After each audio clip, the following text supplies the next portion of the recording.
मनुष्यों को प्रभु भक्ति किस प्रकार मिलेगी तथा उसका उद्धार कैसा होगा।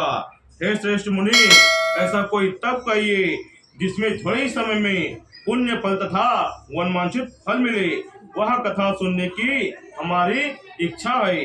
तो सर्वशास्त्र की ज्ञाता श्री सूत जी महाराज जी बोले, है वैष्णव में पूज्य, आप सबने ही प्राणी हित की बात पूछी है।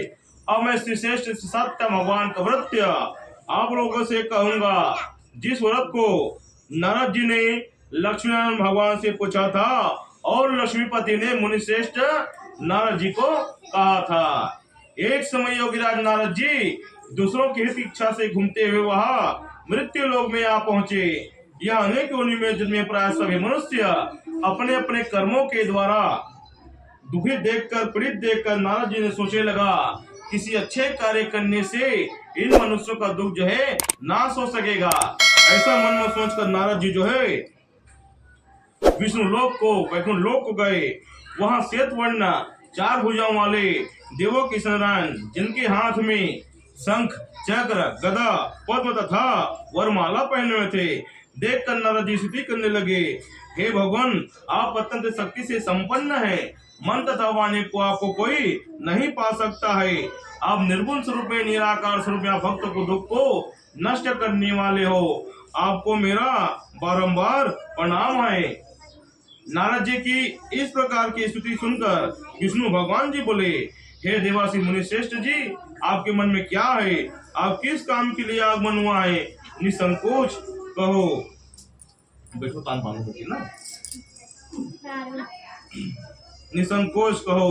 तब नारद जी बोले, मृत्यु लोक में सब मनुष्य अनेक योनियों में पैदा हुए हैं और अपने अपने कर्मों के द्वारा दुखी हो रहे हैं। हे नाथ, मुझ पे दया से बताइए, उन मनुष्यों का दुख थोड़े समय में कैसे दूर हो सकता है। तब श्री सत्य भगवान जी बोले, हे नारद जी, तुमने मनुष्यों की भलाई के लिए अच्छी बात पूछी है। जिस काम के लिए मनुष्य मोह माया से छूट जाता है, वहाँ मैं बहुत पुण्य देने वाला स्वर्गलोक तथा मृत्यु लोक में एक उत्तम दुर्लभ श्री सत्य भगवान का व्रत तुमसे कहता हूँ। यह व्रत अच्छी तरह से विधि विधान करने पर मनुष्य जो है तुरंत सुख भोगकर वह मोक्ष फल को प्राप्त होता है। श्री सत्य भगवान के वचन सुनकर नारद मुनि बोले, उस व्रत का फल क्या है? क्या विधान है? किसने यह व्रत किया और किस दिन व्रत करना चाहिए? विस्तार से कहो भगवान। सत्यान भगवान जी बोले, दुख सुख आदि दूर करने वाला, धन धान को बढ़ाने वाला, सौभाग्य तथा संतान प्राप्त करने वाला यह व्रत सभी स्थानों पर प्राप्त है। यह व्रत सुबह के समय, दोपहर के समय और शाम के समय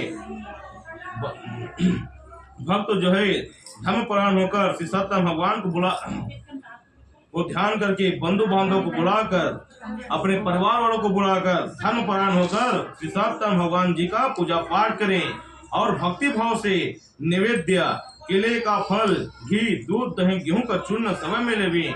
गेहूं के अभाव में जमा का चूर्ण, शक्कर, गुड़ सभी भक्षण योग्य पदार्थ जमा करके सत्य भगवान को अर्पण करे तथा बंधु बांधव सहित ब्राह्मण को भोजन करे। तत्पश्चात अंतिम में स्वयं भोजन करे। जिस दिन सत्य भगवान का पूजा पाठ हुआ, उस दिन भजन कीर्तन करते हुए, रात्रि का जागरण करते हुए, भगवान का स्मरण करते हुए समय व्यतीत करें। इस तरह से व्रत करने पर मनुष्य का इच्छा निश्चय ही पूर्ण होती है। विशेष काल कलयुग में, मृत्यु लोक में यही मोक्ष का सरल उपाय है। बोलो सत्य भगवान की इति सेवा रेवा खंडियाम श्री सत्य व्रत कथा प्रथम अध्याय संपूर्ण। भगवान